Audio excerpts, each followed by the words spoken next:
오늘 예배는 인생입니다 라는 이 제목의 말씀으로 함께 은혜 나누기를 원합니다. 우리 그리스도인들이 가장 힘써야 할 것이 있다면 그것은 예배라고 할 수 있습니다. 왜냐하면 하나님께서 사람을 창조하신 목적, 사람을 지으신 목적이 바로 하나님을 찬양하며 예배하는 자로 그렇게 창조하시고 만드셨기 때문입니다. 우리 이사야 43장 21절 말씀을 보면 이 백성은 내가 나를 위하여 지었나니 나를 찬송하게 하려 함이니라 라고 우리 하나님께서 말씀하십니다. 이 넓은 의미로 보면 찬송이라는 것은 하나님을 경배하는 것, 또 예배하는 것이라고 우리가 할 수 있겠습니다.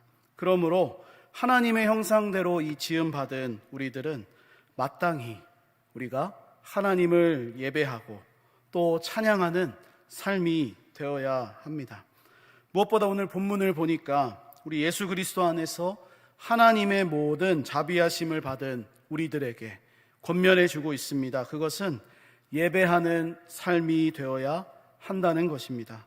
그러므로 오늘 말씀을 통해서 우리 예배 생활을 한번 돌아보고요, 또 하나님이 기뻐하시는 뜻이 무엇인지 이 분별할 수 있는 그러한 은혜가 우리 모두에게 있기를 주님의 이름으로 축복합니다. 우리 코로나 시대가 되면서 지금은 위드 코로나 시대, 또 이것이 지나가면 이제 포스트 코로나 시대 이렇게 불릴 텐데, 이것이 되면서 우리의 예배가 흔들리기 시작했습니다. 그동안 주일날이 되면 그냥 당연히 교회에 와서 하나님을 예배하는 것이라고 우리는 생각했습니다. 그러나 온라인 예배 혹은 또 비대면 예배, 이러한 용어가 생겨나면서 우리는 형편과 상황에 따라서 모이지 못하는, 주일날이 되어도 우리 하나님의 어떤 이 전에 나와서 예배할 수 없는, 각자의 자리에서 그냥 온라인으로 비대면으로 예배할 수밖에 없는 그러한 상황이 되었습니다. 상황이 이렇게 되다 보니까 우리 교회들마다 어떠한 일이 있냐면, 신앙생활에 있어서 가장 중심이라고 할 수 있는 예배와 교제가 흔들리고 무너지고, 또 뿐만 아니라 이 성도님들 개인적인 신앙생활에 있어서도 많은 어려움들이 생기게 되었습니다.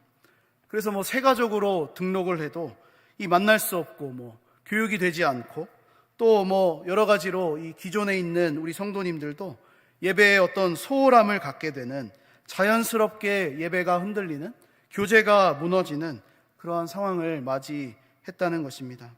그러면서 자연스럽게 또다시 이 중요하게 부각되는 것이 한 가지 있는데, 그것은 모여서 예배하는 공동체적인 예배가 아니라 삶의 예배, 즉 우리 개인의 삶으로 드리는 예배가 더욱더 중요하게 부각되었다는 것입니다. 비록 이 오늘날 지금은 어느 정도 우리가 이렇게 예배의 회복을 누려서 공동체 예배를 드리고 있습니다. 그러나 아직은 완전한 의미의 회복된 예배는 이루어지지 않았습니다. 오늘도 이 언론을 보니까 확진자의 숫자가 몇 명이나 나왔다고 합니까? 이 13,000명 넘게 이 숫자가 나와서 이 상황이 여의치가 않다. 이 명절을 지나고 나서는 3만 명, 그 이상도 나올 수 있다고 지금 계속해서 이 보도를 하고 있습니다.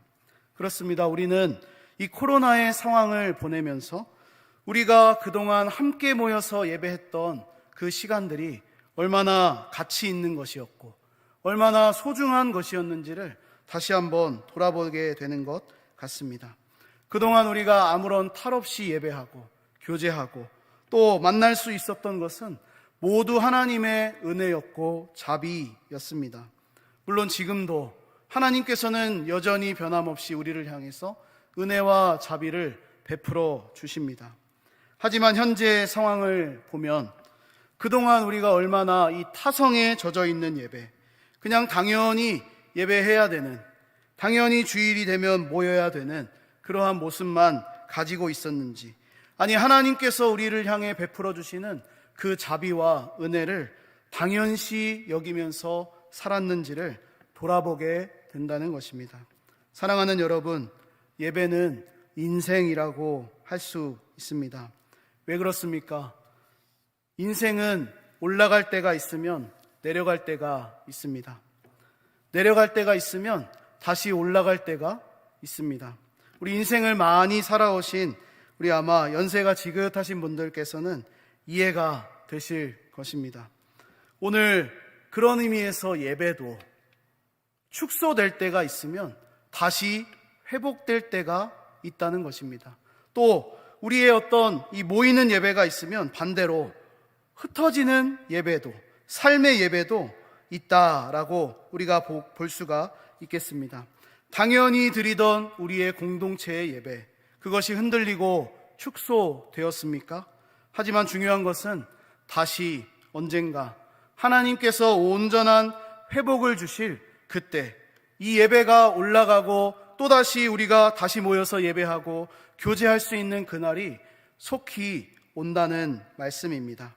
그러므로 이것을 아는 그리스도인이라면 현재 온전히 회복되지 않은 이 공동체 예배라고 할지라도 그저 그냥 이 적은 숫자가 모이고 적당한 숫자가 모여서 예배드리는 그 시간이라고 할지라도 결코 가볍게 여길 수가 없습니다. 또한 이 상황과 환경에 따라서 모일 수 없는 그 공동체의 예배도 가치 있는 예배로 여길 뿐만 아니라 우리 각자의 자리에서 드리는 그 예배도 아주 소중하고 귀한 예배로 여기게 될 것입니다. 왜 그렇습니까? 하나님께서 원하시는 것이 진정 우리에게 바라고 기대하시는 바가 우리가 하나님을 향해 온전히 예배하며 찬양하는 것이기 때문입니다. 오늘 로마서를 기록한 사도 바울은 성도들에게 예배가 무엇인지, 영적인 예배, 삶으로 드리는 예배에 대해서 강조하고 있습니다. 그것은 우리의 몸을 하나님이 기뻐하시는 것으로 거룩한 산 제물로 드리는 것이라고 오늘 말씀합니다. 이것이 우리가 드릴 영적 예배라고 가르치고 있습니다. 우리 영적 예배를 다른 말로 표현하면 합당한 예배다, 이렇게 볼 수가 있겠습니다. 우리 아마 가지고 계신 성경을 보면 이 영적 예배 앞에 혹은 뒤에 이 숫자로 이렇게 조그맣게 숫자 1 해가지고 이 표시가 되어 있는데 이 쭉 아래로 내려보면 그것이 합당한이라고 이 적혀 있는 것을 볼 수가 있습니다. 제가 가진 성경은 그렇게 되어 있는데 우리 성도님들 아마 가지고 계신 성경에도 그렇게 되어 있을 것입니다. 그러니까 영적 예배라는 것은 합당한 예배라는 것입니다. 정리하자면 우리가 드려야 할 이 합당한 예배, 사도 바울이 지금 성도들에게 가르치고 있는 하나님을 향한 합당한 예배는 이 세 가지 정도로 우리가 나누어 볼 수 있다는 것입니다. 우리의 몸을 살아있는 것으로 드리는 것이고, 하나님이 기뻐하시는 방법으로 드리고, 거룩하게 드리는 것이 우리가 하나님을 향해 마땅히 드려야 할 합당한 예배라고 가르치고 있는 것입니다. 오늘 본문 1절 말씀을 우리 다시 한 번만 보겠습니다. 본문 1절입니다. 시작. 그러므로 형제들아, 내가 하나님의 모든 자비하심으로 너희를 권하노니 너희 몸을 하나님이 기뻐하시는 거룩한 산 제물로 드리라. 이는 너희가 드릴 영적 예배니라. 아멘. 사랑하는 여러분, 말씀에서 강조하고 있는 것처럼 하나님께 합당한 예배를 드리기 위해서는 첫 번째로 살아있는 몸으로 드려야 한다는 것입니다. 우리 몸을 산 제물로 하나님께 드리는 것입니다. 본래 제물은 죽은 상태에서 드려지는 것이 이 일반적인 것입니다. 제물이란 죽어야 되는 것입니다. 대신 죽어서 하나님께 드려지고 태워지고 연기로 올라가야 되는 것이 제물입니다. 그런데 이 예수 그리스도께서 우리를 위하여 죽으셨기 때문에 이제는 그분 예수 그리스도께서 우리를 위하여 십자가에서 다 이루셨기 때문에 우리는 그 안에서 살아있는 제물이 되어서 우리의 몸을 드리라는 것입니다. 로마서 6장 11절 말씀에는 이와 같이 너희도 너희 자신을 죄에 대하여는 죽은 자요 그리스도 예수 안에서 하나님께 대하여는 살아있는 자로 여길지어다, 이렇게 말씀해 주고 있습니다. 그러니까 제물이라는 것은 죽어야 되는데 죄에 대하여서는 우리가 예수 그리스도 안에서 죽은 자처럼 여겨지는 것이고, 예수 그리스도 안에 들어오기만 하면 하나님께 대하여는 살아있는 자로, 산 제물로 하나님을 예배하는 합당한 예배를 올리는 그러한 신분의 변화와 또 우리의 어떤 이 위치의 변화가 있다라는 것을 가르쳐주고 있는 것입니다. 이것이 합당한 예배입니다. 결국 우리의 몸으로 하는 모든 말, 살아있는 이 몸으로 하는 모든 행동들이 바로 하나님께서 받으실 예배가 되도록 해야 한다. 그래서 인생은 다른 말로 표현하면, 그래서 예배는 다른 말로 표현하면 인생이라고 할 수가 있는 것입니다. 우리의 몸으로 하나님을 향해서 예배하는 것, 그리스도 예수 안에서 살아있는 자가 되었으니 우리가 하는 모든 말과 행동이 하나님께 온전히 예배로 올려지기를 그렇게 소원하고 살아가는 것이 바로 우리 그리스도인의 사명이요 그러한 자세다라고 할 수가 있는 것입니다.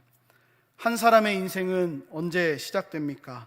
어머니의 모태에서부터 시작이 됩니다. 태어나면서부터 우리는 인생의 시작이 되었다, 이렇게 표현하죠.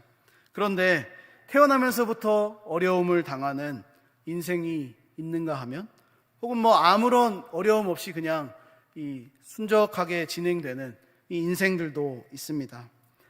어떠한 상황이든지 간에 각자가 겪을 수 있는 다양한 이 어떤 상황과 환경들을 통해서 우리는 다 각자에게 주어진 인생의 길을 걸어갑니다.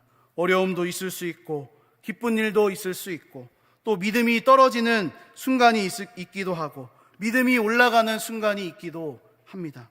다양하고 정말로 표현할 수 없는 많은 일들이 우리의 인생길에 있다는 것입니다. 하지만 중요한 것은, 하나님께서 원하시는 것은 바로 우리 각자에게 주어진 그 인생을 통해서 예배와 찬양받기를 원하신다는 것입니다. 어려운 사람을 통해서도 예배받기를 원하시고, 기뻐하고 즐거워하는 사람을 통해서도 예배받기를 원하신다라는 것입니다. 그래서 우리 공동체 예배, 우리가 주일 모여서, 수요일날 모여서, 또 새벽마다 금요 기도회마다 모여서 예배하는 이 공동체 예배는 다양한 환경과 어떤 상황에 있는 그러한 성도들이 하나님 앞에 모여서 나아가는 예배이죠. 이 중에는 기쁜 일을 겪고 오늘 이 자리에 나온 성도님이 계실 것입니다. 이 중에는 혹은 말 못할 어려움 중에 있는 성도님들도 계실 것입니다. 그러나 각자가 다양한 환경과 상황에 있을지라도 하나님께서는 우리의 어떤 이 공동체의 예배가 정말로 하나님께 온전히 올려지고 드려지는 예배로 나아가기를 간절히 원하시고 기다리신다라는 것입니다. 하나님께서는 이러한 예배 받으시기를 기뻐하십니다. 또한 공동체의 예배뿐만 아니라 각자의 삶에서 드리는 예배, 우리의 인생길에서 드리는 예배, 우리의 몸과 말과 행실로 드리는 모든 그러한 예배도 기쁘게 받으신다라고 볼 수가 있겠습니다. 바라기는 우리의 예배, 그것이 온전히 드려지기 위해서는, 합당한 예배가 되기 위해서는 예수 그리스도 안에서 살아있는 몸으로 우리에게 주어진 다양한 그런 환경 속에서 다양한 인생의 길을 통해서 하나님만을 예배할 수 있는 우리 모두가 되기를 주님의 이름으로 간절히 소망합니다. 우리 두 번째로 말씀을 통해 보는 것은 하나님이 기뻐하시는 방법으로 드려야 한다라고 가르쳐주고 있습니다. 예배의 주인은 누구이십니까? 하나님이십니다. 그렇기에 주인이 원하는 대로, 우리가 원하는 방법과 방식으로 예배하는 것이 아니라 하나님이 기뻐하시는 방법대로 우리가 드려야 한다라고 오늘 가르쳐주고 있습니다. 신약성경 골로새서 1장 우리 10절 말씀 제가 보겠습니다. 주께 합당하게 행하여 범사에 기쁘시게 하고 모든 선한 일에 열매를 맺게 하시며. 아멘. 성경은 하나님을 기쁘시게 하기 위해서 합당하게 행동하라, 이렇게 말씀하고 있습니다. 즉 하나님의 말씀을 듣는 것이지요, 우리가 하나님 말씀을 듣고 그 말씀에 합당한 행실을 갖는 것, 자세를 갖는 것, 그래서 하나님 앞으로 나와서 하나님을 기쁘시게 하고 하나님 앞으로 나와서 예배하라고 오늘 가르쳐주고 있는 것입니다. 그러므로 예배는 인생이라고 할 수가 있습니다. 우리가 걸어가는 모든 걸음마다, 살아가는 모든 순간마다 하나님을 향해 주께 합당하게 행하는 자, 주를 기쁘시게 하기 위해서, 범사에 주를 기쁘시게 하기 위해서 합당하게 행동하며 말하는 자, 그래서 그 우리의 인생의 여정 속에 정말로 하나님을 영화롭게 하는 그 모습을 통해서 하나님께 예배하는 것이 바로 합당한 예배, 온전한 예배라고 오늘 로마서에서 가르쳐주고 또 골로새서 말씀에서 우리에게 가르쳐주고 계신 것입니다. 또한 각자의 인생길에서 이렇게 합당하게 말씀에 순종하면서 예배했습니다. 그래서 우리가 주일날 모이고 수요일날 모이고 공동체로 모였을 때 다양한 인생을 통해 하나님을 기쁘시게 한 그 일들이 우리가 함께 모여서 다시금 하나님을 영화롭게 하고 올려드리는 예배로, 그렇게 공동체적인 예배, 매 주일 정한 시간에 모여서 함께 하나님을 찬양하며 예배하는 것이 우리의 예배다라고 말할 수 있겠습니다. 우리 창세기 4장 말씀을 보면 가슴 아픈 이야기가 있습니다. 그것은 하나님께 예배하고 죽음을 맞이했던 사람의 이야기입니다. 누구입니까? 가인과 아벨의 이야기입니다. 성경을 보니까 하나님께서 가인의 예배는 받지 않으셨고 아벨의 예배는 받으셨다, 그렇게 말씀해 주고 있습니다. 그러자 가인의 이 얼굴빛이 변했습니다. 하나님이 나의 예배를 받지 않으신다라고 생각하여서 하나님을 향한 원망과 분노가 가인의 얼굴 속에 드러나게 된 것이죠. 그 후에 어떻게 되었습니까?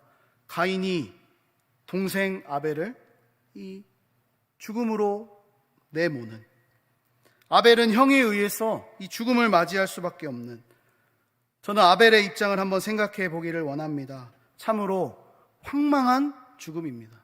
창세기 4장, 이제 막 이 복음의 어떤 시작이 있는, 또 첫사람이었던 아담과 하와를 통한 그 자녀들이었던 이 가인과 아벨이 하나님께 온전히 예배해서 하나님께서 그 예배를 참으로 흡족하게 받으셨는데 형이 자신을 죽이는 것입니다. 자신의 친형에 의해서 죽임을 당했습니다. 정리하면 예배하고 죽음을 맞이했다라고 볼 수가 있는 것입니다. 그러나 이 신약 성경에 와서 히브리서 기자는 아벨의 죽음을 우리에게 이렇게 말씀해 줍니다. 히브리서 11장 4절 우리 같이 보도록 하겠습니다. 시작. 믿음으로 아벨은 가인보다 더 나은 제사를 하나님께 드림으로 의로운 자라 하시는 증거를 얻었으니 하나님이 그 예물에 대하여 증언하심이라. 그가 죽었으나 그 믿음으로써 지금도 말하느니라. 아멘. 강조하고 싶은 부분이 있습니다. 그 믿음으로써 지금도 말하느니라. 죽었습니다. 그는 황망한 죽음을 경험했습니다. 그러나 지금도 믿음으로써 우리에게 말하고 있습니다. 사랑하는 여러분, 저는 이것이 예배의 가치라고 생각합니다. 비록 짧은 세월을 살았지만, 누구보다 황망한 죽음을 맞이했지만 아벨이라는 이 믿음의 사람이 하나님께 온전히 예배하였더니 하나님께서는 그 믿음을 보시고 그 예물을 보시고 지금도 우리들에게 말하도록 하셨습니다. 인생이 길던 짧던 하나님을 예배하는 인생이라면 그것만으로도 가치 있는 인생이었다고 말할 수 있습니다. 뿐만 아니라 예배는 우리의 인생 전부를 드려도 충분히 가치 있는 가장 고귀하고 아름다운 행동이라는 것입니다.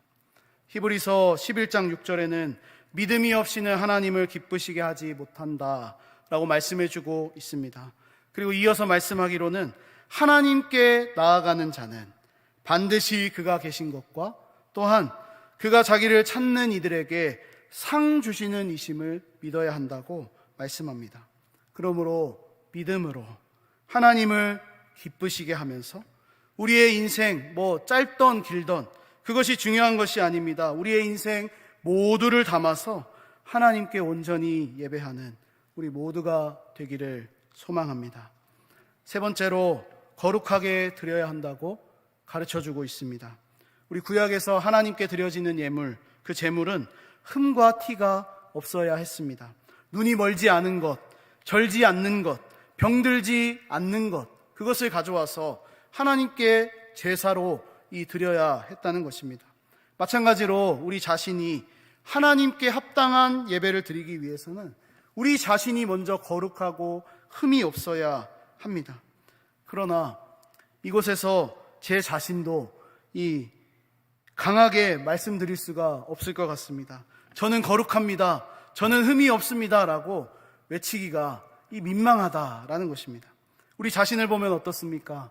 거룩하고 흠이 없다라고 자신 있게 말할 사람이 어디 있겠습니까?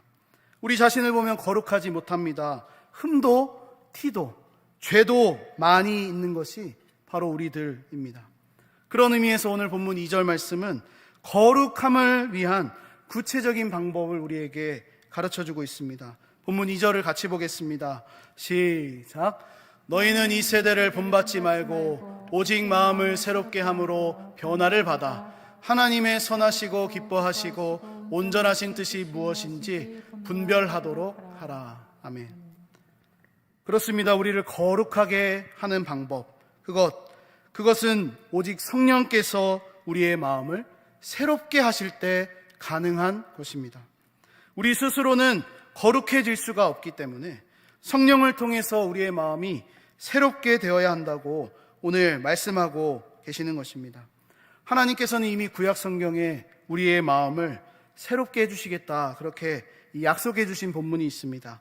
에스겔 36장 26절 말씀인데 제가 보겠습니다. 또 새 영을 너희 속에 두고 새 마음을 너희에게 주되 너희 육신에서 굳은 마음을 제거하고 부드러운 마음을 줄 것이며. 아멘.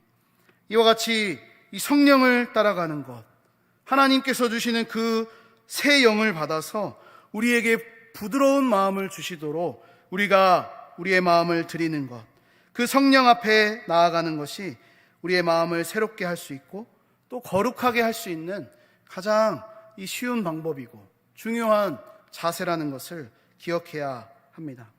그런데 질문하고 싶습니다. 우리의 마음은 자주 어디로 향하고 있습니까?